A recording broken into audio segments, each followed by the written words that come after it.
Ating pa rin pong balikan mga kaibigan ng Malacanang kaugnay po ng pagdating doon ng mga atletang Pinoy na sumabak po sa Paris Olympics. Ating tawagan ng report mula kay RH14 Let Narciso. Miss Let, kumusta na dyan? Ray, nandito na sa Malacanang ang Paris Olympic team sa pangunguna ni two-time gold medalist Carlos Yulo. Magiliw na sinalubong ni Pangulong Ferdinand Marcos Jr., First Lady Liza Araneta Marcos at mga anak na sina Vincent at Simon ang mga atleta. Makikita sa ating video, nakasuot pa ng Philippine team jacket sina PBBM at First Lady. Isa-isa nilang kinamayan ang mga atleta. Si Nesty Petesio at Ira Villegas sumaludo pa kay Pangulong Marcos. Ang huling naglakad sa red carpet, si Carlos Yulo. Sa mga sandaling ito ay nasa loob na sila ng palasyo para sa awarding ceremony. Ray? Bato, Miss Let, diretso na ba ito sa awarding? Ongoing na ba? Oo, diretso na. Ay, mukhang nagsasalita na si Carlos. Oo, teka lang at dahil tayo ay sa RHTV. Oo. Pakinggan nga natin yung sinasabi. Yan, pakinggan natin. Yung sinasabi ni Carlos Yulo. Andali lang. Ayun. Tapos, sobrang proud po ako na yan. Go ahead. Pinaglaban po natin, binigay po natin yung best natin sa lahat po. Dugot pawis yung minalay natin. Di pa nagsisimula yung competition, sobrang proud na ako sa inyong lahat. At ngayong tapos na yung competition, celebrate natin yung mga nakuha nating resulta at mas galingan pa natin sa mga susunod na mga competition. Maraming salamat po. God bless you all po. Maraming salamat. Carlos Ayun. Ngayon naman po, tawagin po natin ang Executive Secretary Lucas Bersamin. Ni Filipino gymnast, two-time gold medalist Carlos Yulo. Nandito sila sa ceremonial hall ng Malacanang kung saan ginaganap ang awarding ceremony. Kasabay na rin ng dinner reception. Ang inaabangan natin dito ay ang anunsyo ni Pangulong BBM. Pangulong Marcos. Ito, pakinggan natin si Executive Secretary Lucas Bersamin sa pagpapakilala kay Pangulong Marcos. All right. Thank you,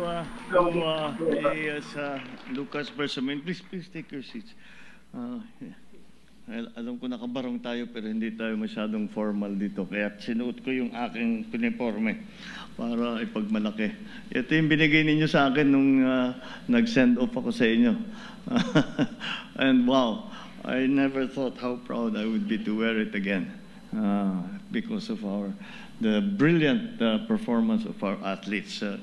Let me greet the Philippine Olympic Committee President, Abraham Tolentino,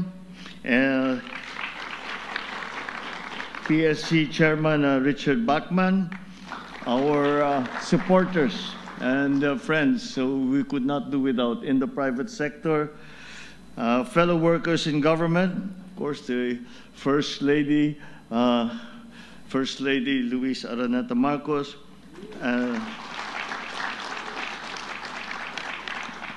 and of course, the most important group that pinakamahalaga na grupo na nandito ngayon ng ating mga atleta na nakilahok sa Olympic at bumalik na napakagandang resulta. At that is what we are commemorating and celebrating a little bit now. Ladies and gentlemen, magandang gabi sa inyong lahat. Unang-una sa lahat, sa ating mga atleta, sa inyong mga pamilya, welcome sa Palasyo. And the honor is mine, the honor is ours to be able to welcome you, such achievers who have, kumbaga sa pinapaganda ninyo at pinapatingkad ninyo ang pangalan ng Pilipino. At kaya naman, kami naman nagpapasalamat sa inyong lahat. Dahil bukod sa medalya, but of course, Kaloy, your performance was just, it deserved 2 gold medals. And that's how high a standard that we have reached. At ngunit nakikita naman namin na siguro lahat naman kami rito, pinagdadasal namin kayo. At saka isa lang rireklamo ko sa inyo lahat at napuyat ako ng 2 linggo akong puyat para manood ng sari-saring mga event. But yung puyat ko, worth it dahil talagang napakagandang panoorin kayo at makita kayo. At yung performance ninyo na naging bunga sa taon-taon na sakripisyo ng sarili ninyo, ng inyong mga coach, mga trainer, mga nutritionist, at lalong-lalo na mga pamilya ninyo. At alam naman natin, walang mananalo na atleta na hindi suportado ng katakot-takot na karaming tao na walang iniisip kung paano kayo tulungan para maging successful. And ito yung ating kinikilala ngayon. At napakahalaga. At ngayon, it is now in the international stage. And so, we can see that ulit, ang sikat na naman ng Pilipinas. Pinapasikat ninyo ang Pilipinas sa buong mundo. Alam ko na iniisip ninyo, gymnastics, boxing, di ba, sa pole vault, yan yung iniisip lang ninyo yung event ninyo. Pero yung performance ninyo, may malaking kahulugan yan. It means a lot. May malaking kahulugan yan para sa amin dito na nanonood sa inyo, na sumisigaw at nagsusuporta sa inyo. And that's why it was for me I think we should recognize not only the athletes, although they are, of course, deserving of recognition, but also all the support group. Over the years, hindi nangyari ito dahil nung last year nag-decide ka mag-sports. Matagal-tagal ito. Lalabanan, you go through injury, hindi ka makabiyahe dahil walang pambayad ng pamasahe to go abroad, to go to the international competitions. All of these and yet you come through. And yet you have shown the spirit of the Filipino, the determination of a Filipino, and the excellence of the Filipino spirit. And that's what you have shown for us today. And for that, iniisip ko kanina, nung nangyayari ito, sabi ko, ano kayang pwede nating maitulong sa ating mga atleta, sa ating mga tumulong sa kanila. Habang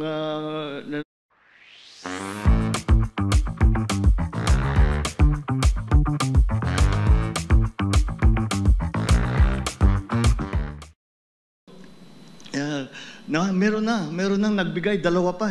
Sabi ko, sige, paano natin gagawin to? So, I said, I thought that what we should do is really recognize all the athletes. Number 1, all the athletes.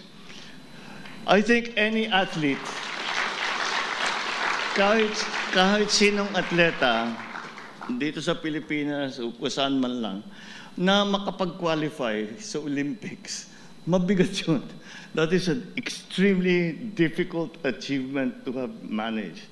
So, that's why, tama-tama, nandito si Chairman lang, siyang maraming pere. So, lahat naman ng atleta natin, bigyan na natin, basta nag-Olympian. Bigyan natin tigi 1 milyon. Di ba?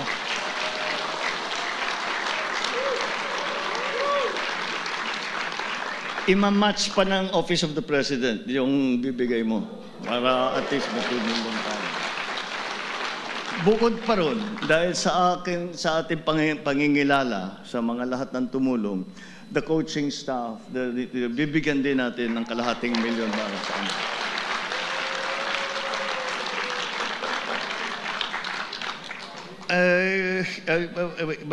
Hihinga ako ng paumanin ninyo dahil maliit lang. At alam ko na yung 1 milyong piso, halimbawa, ay ikumpara mo sa inyong sakripisyo. Ikumpara ninyo sa inyong pinagdaanan. Ikumpara ninyo, napakaliit lang. Pero ngayon lang, ito yung gagawin natin. Ngayon, sabi ko nga, marami na tayong ibinibigay na material things. No? What I would like to now do is to ask our athletes, our coaches, all our sports organizations. Imbes na maglalabas kami ng cash, well, if you need more cash, we'll find some more. But I think more importantly, I want to be part of the development of sports in the Philippines. Iwanan na tayo. If you can consider, if you can consider that all of these athletes who have done so well and have made us so proud, there is no official technical support from the government. They did it on their own. Siyempre, meron tumutulong. Kuminsan yung gobyerno nakakatulong. Pero walang formal na struktura para tulungan yung ating mga atleta. And that's what we are going to establish now. So, I ask all of you to tell us, what is it that you need? Saan kayo, nung sa pag-training ng mga atleta natin, saan kayo nahirapan? Ano hindi ninyo magawa na maitutulong namin? You tell us. And hopefully, if we really work together and start to prepare for not only the Olympics, of course, that's a very important one, but not only the Olympics, we start to prepare for all the international competitions that we have that are before us. And I'm sure that na magkikita ulit tayo rito sa Palasyo, magko-congratulate ulit ako sa inyo, at hihingian natin ng pera yung pagkor ulit. Maraming salamat, Mr. President. We'd like to request you to remain on stage. Let Ayan, Ray, oo, tig-1 piso. From the Office of the President. Oo, inatasan ang PAGCOR na bigyan ng tig-1 piso yung lahat ng Olympian na tatapatan pa ng Office of the President. Yes. Para sa staff, tig-2 milyon. Ayun. Yan ang binanggit ng presidente. Siyempre, pinasalamatan niya ang ating Olympian sa anyay brilliant performance sa katatapos na Paris Olympics. Sabi niya yung naging magandang performance nila doon, ang sinicelebrate ngayon. Sabi ni Presidente, napuyat daw siya ng 2 linggo. Lahat naman tayo napuyat. Dahil doon sa panonood ng events, worth it daw yun. Ayan, dahil sikat na naman ang Pilipinas, sinasikat ng ating mga atleta. Sabi niya, malaki ang kahulugan ng naging performance ng mga ito. Kaya dapat kilalanin, hindi lang yung mga atleta, kundi ang support groups. Sabi niya, ipinakita ng mga ito ang determinasyon ng mga Pilipino. At binanggit na ng Presidente, iniisip niya kung ano pa yung pwedeng maitulong sa mga atleta para makatulong sa kanila. Kaya ang mga ito daw ang tatanungin, ano pa ba yung pwedeng gawin ng pamahalaan para sa sports development sa Pilipinas, dun sa kanilang training, saan sila nahirapan, anong pwedeng gawin, at yung mga bagay na yan ay hindi lang para sa paghahanda sa Olympics, kundi sa lahat ng international competition. Correct. Ray? So, ilan lahat yung mga atleta ngayon? Tama ba? Hindi ba kumpleto yung 22 Pinoy Olympians? Oo, hindi Ray, 19 lang yung dito sa Malacanang. Dahil yung iba, di ba 22 sila, yung iba sa kanila, may competition kaagad na pupuntahan. Oo may kasunod na competition. Oo. So, dumiretso na sila doon, kung saan man yun, at 19 yung atleta na nandito sa Malacanang ngayon. Yun na, ini-award na ni Mr. President yung cash incentive saka citation, doon sa mga atleta natin. Dito kasi ginagawa yung pagbibigay ng award, yung alinsunod sa batas, kagaya ni Carlos Yulo, na dahil dalawang gintong medalya, mayroon siyang 20 million pesos mula sa PAGCOR. Yung mga naka-bronze medal, sina Nesty Petesio at Ira Villegas, mayroon silang tig-2 milyong piso. Yan ay alinsunod sa batas. Yes. At siyempre, gagawa ng Presidential Medal of Merit si Yulo, at presidential citation ang lahat ng mga atleta. Wow, congratulations sa lahat, So yung mga wala dyan, kasama na rin sila sa mga bibigyan din ng award, no? Oo, kasama rin yung Ray. Yes. Alright, so Ms. Let, maraming salamat, At least, naiparinig din natin yung mismong instant talumpati ni Pangulong Ferdinand Marcos Jr. Oo, yung inaabangang kanyang mensahe, anunsyo, cash incentives, ayan, binanggit na ng Presidente. So ngayon, magkakaroon ng dinner reception para sa mga atleta dito sa mga sumabak sa 2024 Paris Olympics. Ayan. Salamat, Ms. Let. Ito si Les Narciso para sa DZRH, una sa Pilipinas, una sa Pilipino.